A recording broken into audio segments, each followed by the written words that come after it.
हम भारत के लोग भारत को एक प्रभुत्व संपन्न समाजवाद पंथनिरपेक्ष लोकतांत्रिक गणराज्य बनाते हैं। मैं तो सरकारों से पूछना चाहता हूँ कि भारत के ये लोग जिनको आज निकाल रहे हो ये कहाँ रहेंगे, कहाँ जिएंगे, कहाँ खाएंगे? अगर ये भी अगर गवर्नमेंट निरंकुशता ला रही है तो मेरे पास शब्द नहीं है, मैं निशब्द हूँ। हाँ, घर था मेरा, वो चढ़ गया। यूपी का रहने वाले हैं, यूपी में भी बीजेपी नहीं आएगी, कभी जीवन में नहीं आएगी, जहाँ भी नहीं आएगी। बड़ा दुख तो होता ही है। देखो जिसका अपना है उसके दिल से पूछो क्या बीत रही उसके।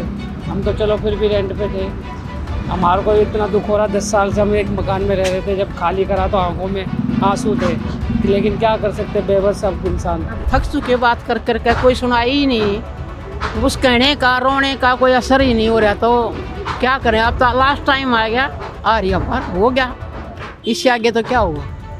मेरा पीछे एक मकान था, वो कम से कम 27 साल पहले टूटे थे। हाँ जी, 27 साल पहले भी टूटे थे यहाँ पे। तब भी अवैध बताया गया। जब भी अवैध थे, आज भी अवैध बता रहे हैं। अवैध कोई थोड़ी ना होता है, जब वोट लेने होती है जब तो कोई अवैध नहीं होता। अगर हम अवैध है तो वोट भी तो अवैध है ना फिर। अम्मा आपका मकान है ये? आपका मकान है? किसी का नहीं, हमारा है ही नहीं। क्या अब आपका नहीं है? ना ना, हमारा है ही नहीं, तो हमारा होता तो हमारा, हम यहाँ रहते जब यहाँ कुछ बचा ही नहीं तो हमारा कहीं ना हो गया। कहाँ जाएंगे अब आप? गुप्ता का है, हमारा नहीं है कुछ भी। हमने तो हाथ जोड़ लिए, रेखा गुप्ता का हमारा कुछ नहीं बचा, ना हमारा है।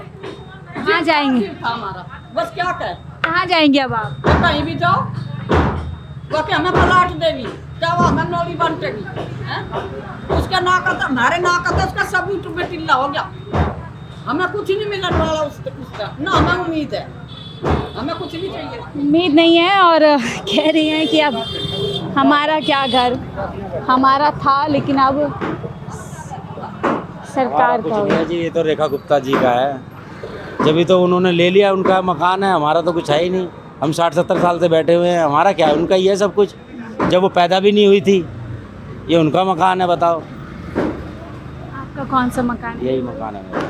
आज अपने हाथों से तोड़ रहे हैं। क्या करें मैडम, तोड़ना पड़ रहा है, नहीं तो ये भी नहीं छोड़ेंगे। कह रहे इतनी फोर्स आई, इतने लठ मारेगी कि बेहिसाब, तो क्या करे आदमी, गरीब आदमी तो डर ही जाएगा ना। ऐसा बोला गया है कितनी फोर्स। हाँ जी, हाँ जी, बुलडोजर के एक्शन के साथ लोगों को एक्शन किया जा रहा है। बिल्कुल बोला गया है। और इतनी फोर्स ना 15 दिन से घुमाने लग रहे हैं आदमी, सारे बेचारे डरे हुए। क्या है यहाँ पर जो इतनी फोर्स लगाने? ये जी बंदा कुमारी से बहस है, ये शुरू से मैटर चल रहा है इसी बात को लेके। आपसी रंजिश में आपसी रंजिश इतने में काम लोग हो रहा है। नहीं तो मैडम आप बताओ, आप देखो कहीं जरूरत नहीं है, ये तो इसलिए थोड़ा बहुत लग रहा है क्योंकि सब लोग वक्त सामान निकाल रहे हैं, नहीं तो दिन में। हम पहले भी आए हैं, आराम से यहाँ से आवाजाही होती है। अरे बहुत बुरा हाल है मैडम, बस मैं बता नहीं सकता। बस सोचा था आप लोगों ने बीजेपी सरकार। अरे बीजेपी सरकार का हमें पता है, शुरू से ऐसा ही होता है, पर ये तो ना वो वोटों की उससे जीत के आई है, ये घपलेबाजी से, नहीं तो बीजेपी जीत नहीं सकती कभी भी।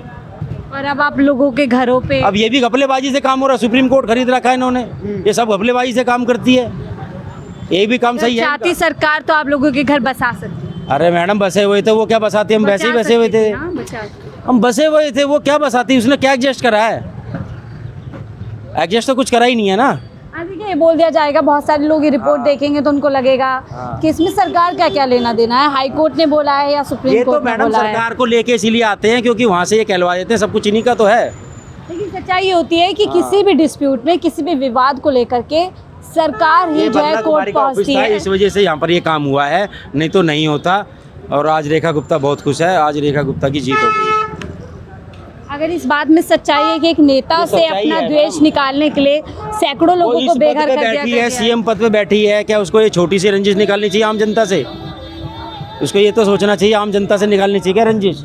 और अगर ऐसा कुछ था भी तो सिर्फ नेता के मकान को तोड़ा जा सकता था या उनको हटाया जा सकता था। इन लोगों का क्या कसूर है? आप सोचिए, अंकल का भी घर देखिए, कितनी उम्र हो गई, इनका घर क्या कसूर है? एक बात बनाओ ना मैडम, ये तो हार जीत चलती रहती है राजनीति में, ये थोड़ी कि आम जनता को मार दो, चाहे कोई भी सरकार हो। बन गई, आप काम कीजिए, लोगों के विकास का देखिए कितनी फोर्स। देखिए यहाँ पर अभी पुलिस पहुँच चुकी है और यहाँ पर एक तरीके से ड्राइव की जाएगी, सब कुछ इंश्योर किया जाएगा क्योंकि यहाँ पर कल प्रशासन का बुलडोज़र आएगा और इसीलिए सब कुछ यहाँ पर पूरी जांच पड़ताल की जा रही है कि यहाँ पर ये लोग अपने ही हाथों से अपना घर आज तोड़ रहे हैं, हटा रहे हैं। अपने सामान को उठा करके लेकर के जा रहे हैं, तो कोई भी चूक ना हो जाए। कल ऐसा बुलडोज़र यहाँ पर चलना चाहिए कि यहाँ पर कोई चूक ना रह जाए, इसीलिए प्रशासन पूरी तरीके से अलर्ट पे है, तैनात यहाँ ज़बरदस्त तरीके से आपको दिख रहा होगा।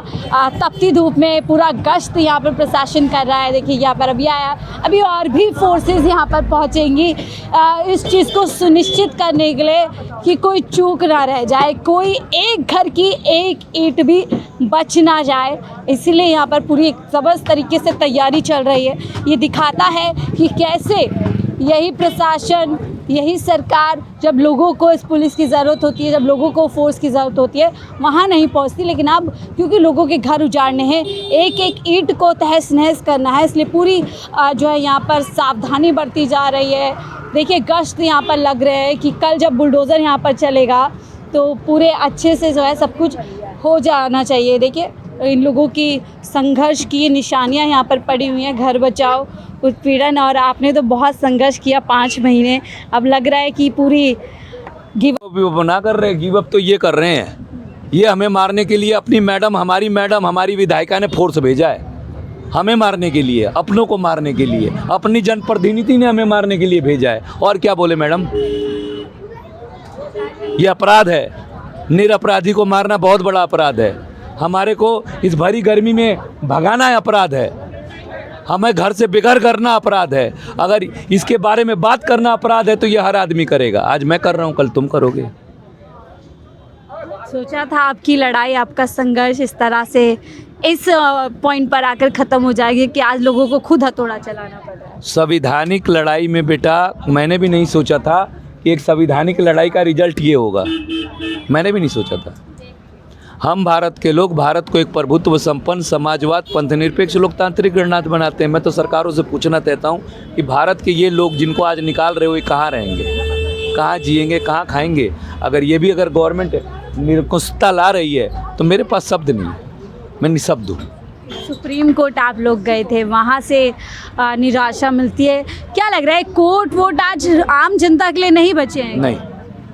नहीं, रोड बचा है, बस रोड है। रोड पे भी लोग आते हैं तो वहाँ पर भी क्या तस्वीरें होती है, प्रशासन कैसे लाठियाँ बरसाता है वो भी हम लोग देखते हैं, आपको आए दिन दिखा रही है। ये लाठियाँ मारने के लिए तो फोर्स आ रही है, हमें डराया जा रहा है, तेरे ऊपर केस लदा दिया जाएगा, 12 घंटे मुझे डिटेन कर दिया गया। अच्छा। तो ये गुंडागर्दी नहीं तो और क्या है, ये गुंडागर्दी है। कैसी तैयारी, इतनी फोर्स आ रही है कि एक ईंट ना बचे यहाँ पर अपनों को मारने के लिए। हमने अगर अहिंसात्मक तौर पे लड़ाई लड़ी तो ये अपराध है। इसी अपराध के लिए हमारे को लिए मैडम ने हमें मारने के लिए फोर्स लाई है, और क्या है। अपनों को मारने के लिए हमने वोटों से जिताया, यही अपराध है, और क्या। पिछले दिनों बोल रही हैं बहुत सारी कच्ची कॉलोनियाँ पक्की की जाएंगी और आप लोगों के पक्के मकानों को हमारी कच्ची कॉलोनियाँ रेगुलाइज करने के बाद तोड़ रही हैं, पीएमयूडी की रजिस्ट्री होने के बाद तोड़ रही हैं, पक्की रजिस्ट्रियाँ होने के बाद तोड़ रही हैं, 1974 की खटौनी होने के बाद तोड़ रही हैं। हम लीगल होने के बाद भी हमें मारा जा रहा है, और कैसे बताएं। कहाँ जाएंगे अब आप लोग, क्या पता नहीं कहाँ जाएंगे, तुम जानो, तुम्हारा काम जाने, यही गवर्नमेंट का कहना है। मरो कहीं जाके, भगाओ इनको यहाँ से, ये बोला जा रहा है। तरीका तो यही है ना, बोला क्या जा रहा है, किया जा रहा है। बोलने में और करने में फ़र्क है, यहाँ तो किया जा रहा है। Actions are louder than your words, और सरकार यही बता रही है। और 5 महीने आप सोचिए मुकेश जी, इन्होंने इतना संघर्ष किया, बेलन बजा करके, थाली बजा करके, और गधों का मुकुटा, क्या क्या नहीं किया इन्होंने। एक संवैधानिक तरीके से रोड पर ये आए और इन्होंने संघर्ष किया, लोगों की आवाज़ बने। और संवैधानिक लड़ाई में अक्सर यही होता है कि जहाँ कहा जाता है जिसकी भैंस उसकी, जिसकी लाठी उसकी भैंस, ऐसी एक कहावत कही जाती है हमारे देशी स्टाइल में, और आज शायद वही दिख रहा है। पूरी तैयारी हो चुकी है, फायर ब्रिगेड, तमाम चीज़ें आ रही है, फोर्सेस अभी हमने आपको दिखाई कि कितनी बड़ी संख्या में। आपकी दुकान भी टूटेगी, आपके मकान है, दुकान है, वहाँ तो किराए पे रहते हैं। अब कहाँ किराए पे जाएंगे, दूसरी जगह, हम तो अपने रूम पे जा रहे हैं। देखिए जो किराए पे रह करके छोटा मोटा अपना रह गुजर कर रही थी, और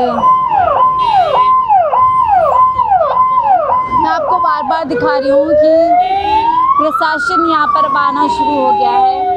और देखिए बहुत आरोप इस पूरे मुद्दे को लेकर के है। कुछ लोगों का कहना है कि जो पूर्व विधायक है उनसे पूरी एक राजनीतिक लड़ाई को अंजाम यहाँ पर दिया जा रहा है। कुछ लोगों का आरोप है कि कुछ यहाँ से कुछ मीटर की दूरी पर यहाँ पर मैक्स हॉस्पिटल है जो वहाँ धड़ल्ले से चल रहा है। वो ऑलरेडी चौड़ी रोड है, उसकी आसानी के लिए वहाँ पर क्योंकि एक बिजनेस मॉडल को और मजबूती दी जा सके, इलाज के नाम पे जो बिजनेस मॉडल प्राइवेट अस्पताल चलाते हैं उसको मजबूती दी जा सके, उसके लिए चौड़ीकरण यहाँ पर करने की तैयारी है। वहाँ आप देखिए कैसे घरों से सामान निकाला जा रहा है, अपनी छोटी मोटी टूटी फूटी जो है। आपका मकान है, किराए पे आप लोग रहते हैं? किराए पे। तो कितने सालों से रह रहे थे? 10 साल हो गए। 10 साल से यहीं रह रहे हो? तो आपकी तरह एकदम घर जैसा ही हो गया आपके लिए? हाँ, घर था मेरा। वो झड़ गया। यूपी का रहने वाले हैं, यूपी में भी बीजेपी नहीं आएगी, कभी जीवन में नहीं आएगी, यहाँ भी नहीं आएगी। ये हमारे नहीं आएगी बीजेपी? आप देखो, हाँ नहीं आएगी। मतलब यूपी में रहो या दिल्ली में, कहीं भी यूपी में जाऊंगा वहाँ भी वोट नहीं दिलवाऊंगा। मोदी को भी तो भागना पड़ेगा, मोदी को भी। किस वजह से आप ऐसा बोल रहे हैं? क्योंकि जहाँ पर हम यूपी से आए थे, अपना 2 पैसा रेडी पे पटरी पे लगाता था, रेडी पटरी भी नहीं लगा लेने देती है जी। और अब जिस घर में आप रह रहे हैं वो भी छीन लिया इनने। हाँ, जो कि हम मकान देंगे, विकास करेंगे, लोगों का खुशहाल, अच्छे दिनों का वादा किया। वो कोई एक भी खड़ा वादा नहीं, उतनी वैसे ही जब झूठ थी उनकी, वो कह रही थी यहाँ कोई झुग्गी नहीं टूटेगी, यहाँ मकान रहेंगे, ऐसा कुछ नहीं। यहाँ सब जिनने बर्बाद कर दिया, इनने तो देश लूट लिया। इससे बढ़िया केजरीवाल बढ़िया था, उसने न एमसीडी में न कमेटी वाले कोई आता था, आराम से अपनी रेडी लगाते थे। एक दारू बेचने वाला रोड पे बेच रहा है, सब्जी बेचने वाले को, रेडी वाले को हटा रहे हैं। इन लोगों को पता ही नहीं क्या वो है, नियम है। 2 रुपए कमाना ना, चोर, ये तो चोर बनाती है ना बीजेपी।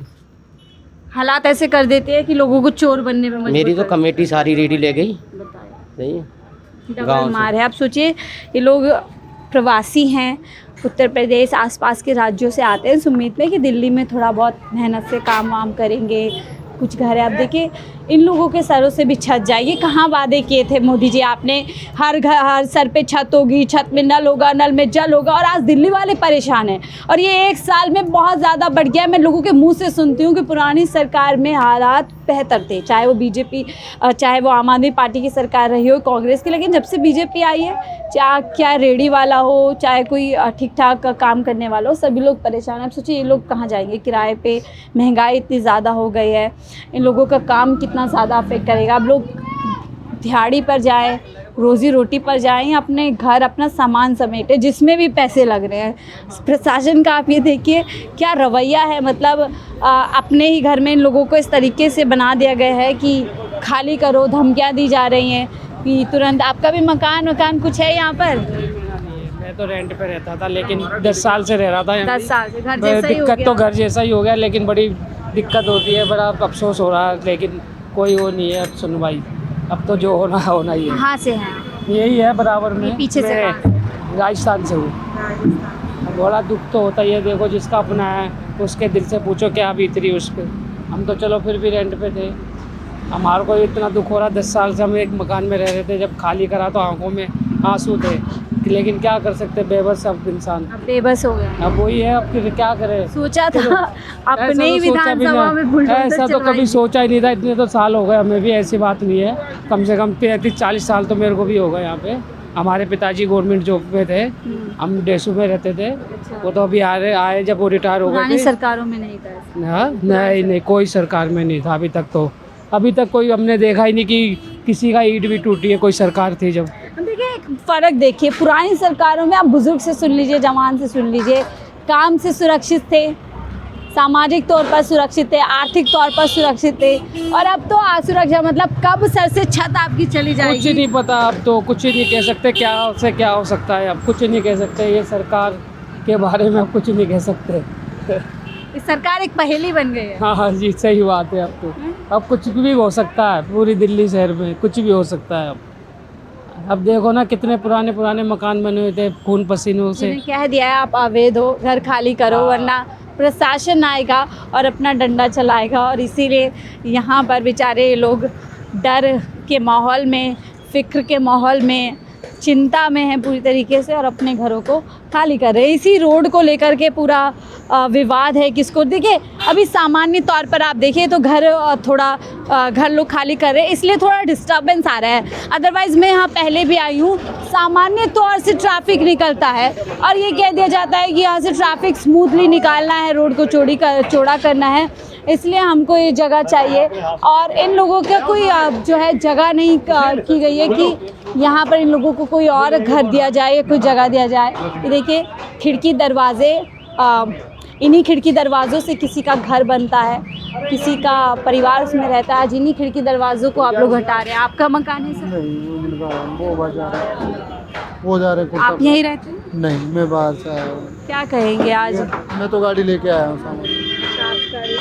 आप इन लोगों से बात देखिए वो सर आ रहे हैं, हम कोशिश करेंगे ये हालात आपको दिखा सके। अगले कुछ घंटों में यहाँ पर बुलडोज़र गरजेगा, वही बुलडोज़र जो इस समय बीजेपी सरकार में न्याय का एक प्रतीक बन गया है। और बोलते हैं ना कचहरी ना कोर्ट, सीधा जो है बुलडोज़र से जो है सब कुछ तय किया जाता है कि कहाँ पर कौन गलत है कौन सही है। और ये इनका सामान यहाँ पर जा रहा है और चले सामान लोग भर रहे हैं। हम यही आपको तस्वीरें सीधे तौर पर दिखा रहे हैं। आप लोगों का सामान है? ठीक है, तो हम देखिए ये लोग सोचिए इनका किराया ये लोग दे रहे होंगे, इन्हीं गाड़ियों में आप सामान भर भर कर ये लोग यहाँ से लेकर के जा रहे हैं। कुछ और लोगों से बातचीत करने की कोशिश। आपका भी मकान था भैया? कौन सा है? नहीं है। दिमाग बिल्कुल खाली हो चुका है अभी। हम लोग आपकी समझ सकते हैं, इतने आप लोग निराश और परेशान हैं कि बात करने का मन नहीं है।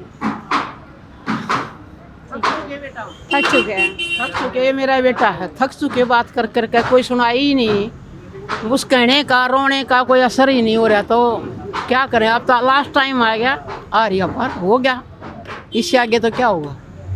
बहरी हो गई सर। अरे सब कुछ चलो उनकी मर्जी है, जो सो अच्छा लगा करो भाई। कहाँ जाएंगे? कुल मिला गई ये था कि उस टाइम ये तोड़ा ना, सारा एक बार तोड़ देते तो संभल जाते हम। अब तक 96 में टूटे थे, बीजेपी सरकार थी अभी बीजेपी की। हाँ, उस टाइम जितना लेना था पूरा ले लेते तो हम संभल जाते। अब डबल रोड होने के बाद फिर पैसा लगा दिया तो अब तो कल को कहीं और ही मकान ले तो कहाँ पक्का समझे, कहाँ तक डर रहेगा हमारे को, जहाँ लेंगे वही डर रहेगा। बिल्कुल सही बात है कि जब सारे कागज़ पत्री होने के बाद यदि अवैध है तो ये बुज़ुर्ग लोग हैं इस तपती धूप में यहाँ पर बैठे हुए हैं। कुछ और खिड़की दरवाजे आप देख सकते हैं, ये लोहे का पिलर्स वगैरह है जो घर बनाने के लिए लगते हैं और अब सब कुछ यहाँ पर जो है समेटा जा रहा है। ये सोचिए किराएदार भी। बाबा आपका घर है यहाँ पर? आपका घर है यहाँ पर पूरा तोड़ दिया गया है। और जी कुछ नहीं होगा। क्या होना है अब? क्या हाल है? ठीक है साहब, क्या होगा, यही सही बात है। देखिए यहाँ पर कुछ और लोग, ये देखिए यहाँ ये घर है, इन लोगों ने अपना घर खुद से तोड़ दिया गया है। सब लोग अपना सामान निकाल रहे हैं। आप लोगों का घर है इनमें से कोई? सामने वाला। हाँ जी हाँ जी। कितना पुराना ये है? वाला, ये कम से कम हमारा 60 साल पुराना। ये मकान है 60 साल पुराना और ये शायद वो ही नोटिस लगा हुआ है ना? हाँ जी, ये नोटिस है और ये येलो निशान लगा रखा है तोड़ने का। ये तो यही निशानदेही करी गई थी आज से लगभग 5 महीने पहले। रातों रात प्रशासन के लोग आए थे, फोर्सेस आई थी, ये मार्किंग की थी, जिसके बाद यहाँ पर तमाम लोगों के अंदर कई सवाल उठे थे कि ये मार्किंग क्यों की गई है। उसके बाद पता चला था कि प्रशासन को ये जगह चाहिए। Office of the district magistrate district आप देख सकते हैं, डीएम ऑफिस, ये तमाम ऑर्डर्स यहाँ पर लगाए हुए हैं। और अब क्योंकि कुछ ही घंटों में यहाँ पर प्रशासन का बुलडोज़र कभी भी आएगा और गश्त पर यहाँ प्रशासन है, इसलिए लोग मजबूर हैं, बेबस हो गए हैं। आपकी माता जी हैं? मेरी बुआ जी हैं जी। यहीं रहती है? ये इनका ही मकान। तो मेरा भतीजा है ये यहीं पे रहते माँ आप थे? कब से यहाँ पर रहती थी? हाँ आप कब से रहती थी? मैंने 60-65 साल वाली हो गई हो जाते हैं। ये भी मकान अपना है, ये भी अपना है। ये भी है, ये तो भी सारे अपना कागज सब कुछ थे आपके सब पास? कुछ ओके है जी। हाँ है। लेकिन सरकार के आगे किसकी चलती है? सरकार ने तोड़ने तो तोड़ने ही है। और हमारा तो मेरा पीछे एक मकान था, वो कम से कम 27 साल पहले टूटे थे। हाँ जी, 27 साल पहले भी टूटे थे यहाँ पे। तब भी अवैध बताया गया। जब भी अवैध थे, आज भी अवैध बता रहे हैं। अवैध कोई थोड़ी ना होता है। जब वोट लेने होते जब तो कोई अवैध नहीं होता। अगर हम अवैध है तो वोट भी तो अवैध है ना। फिर अब आप लोग कहाँ क्या सोचा है? देख सोचना क्या जी, देखेंगे कहीं ले जाएंगे अपने बच्चों को, कहीं ना कहीं तो करेंगे। किराए पे? किराए पे जाएंगे और क्या। इतनी महंगाई में अपना तो लिया नहीं जाएगा, अब कहाँ जाएंगे। और अपना भी ले तो कोई भरोसा नहीं है, कल को वहाँ सरकार आके अवैध बोल दे। हर जगह यही है। अब हम थोड़ा सा और आगे ले लेंगे, आगे जाके अवैध बोल देंगे, फिर क्या करेंगे। आदमी इतना पैसा लगाता है, किस लिए लगाता है? अपने बच्चों के लिए लगाता है ना, कि भाई बचेंगे, ठीक है, बच्चों को पढ़ाएंगे लिखाएंगे। क्या करेगा आदमी, फिर कहाँ जाएगा। 43-45 डिग्रीज में ये लोग गर्मी में यहाँ पर बैठे हुए हैं। अपने घर को सोचे कितना दर्द भरा होगा, अपने मकान को उसको इन लोगों ने बड़ी मेहनत से बनाया होगा, जिसमें लोग रहे होंगे, कई यादें रही होंगी, उसको टूटते हुए देखना, अपने हाथों से अपनी मर्ज़ी से उसको कहीं ना कहीं टूटते देखना है, बहुत दर्द भरा है। और ये तमाम घर हैं, जो ये मकान भी देखिए, ये मकान भी देखिए, और ये सब सारे मकान जो है अब यहाँ से खाली किए जा रहे हैं, तोड़े जा रहे हैं। और इसी के साथ हम आप लोगों को ये दिखा रहे हैं कि कैसे सरकार पूरी तरीके से बहरी हो गई है, अनसुनी हो गई है। सरकार सुनने के लिए तैयार नहीं है। इन लोगों ने लाख जतन किए, 1000 कोशिशें की, लेकिन सारी कोशिशें अब इनकी नाकाम हो गई है, फेल हो गई है। और अब आज कुछ घंटे बाद यहाँ पर शालीमार विधानसभा का शालीमार बाग, संभव है कि कल ये पूरी तरीके से मलबे के ढेर में तब्दील हो जाएगा। ये वही गलियां हैं, ये वही इलाके हैं जहां से दिल्ली की मुख्यमंत्री रेखा गुप्ता ने कई लाख कई हज़ार वोट पा करके जीत दर्ज की, और यहीं से वो जीत करके दिल्ली की मुख्यमंत्री बनी। और आज वही मुख्यमंत्री, कहते हैं कि कहावत में कहा जाता है कि डैश डैश भी कई घर छोड़ करके जो है हमला करती है, लेकिन यहाँ पर मुख्यमंत्री ने अपने ही विधानसभा के अपने ही घर में आज बुलडोज़र चलवाने की पूरी तैयारी कर दी है। और अब ये पूरा गांव कहीं ना कहीं, पुराना गांव जो है, अब पूरी तरीके से मलबे में तब्दील हो जाएगा। हम कोशिश करेंगे कि यहाँ से आपको वो जो हालात यहाँ पर होंगे जब बुलडोज़र प्रशासन यहाँ तैनात होगा, वो भी आपको दिखाने की। फ़िलहाल आज हम आपको यही दिखा रहे हैं। अब सोचिए, जहाँ जहाँ भी अभी चुनाव बाकी हैं, वहाँ की जनता को हम इस ज़रिए से मैसेज देंगे कि दिल्ली की जनता ने भी 27 साल बाद बीजेपी को मौका दिया था, भरोसा किया था कि हमारे लिए आएगी, कुछ अच्छा करेगी, अच्छे दिन का वादा किया था। जहाँ झुकी वहीं मकान का वादा बीजेपी ने किया था। तमाम वादों के बाद बीजेपी आज यहाँ पर लोगों को कहीं ना कहीं धोखा देती हुई नज़र आ रही है। तो तमाम उन राज्यों में सोचने समझने की ज़रूरत है कि किसी ऐसी सरकार को लेकर के आया जाए जो कम से कम कुछ अच्छा ना कर सके, कुछ भला ना कर सके, तो लोगों का नुकसान भी ना करे। आप सोचिए कितना बड़ा नुकसान इन लोगों के लिए होने वाला है। फिलहाल इस रिपोर्ट पे इतना ही। देखते रहिए 4 PM न्यूज़ नेटवर्क।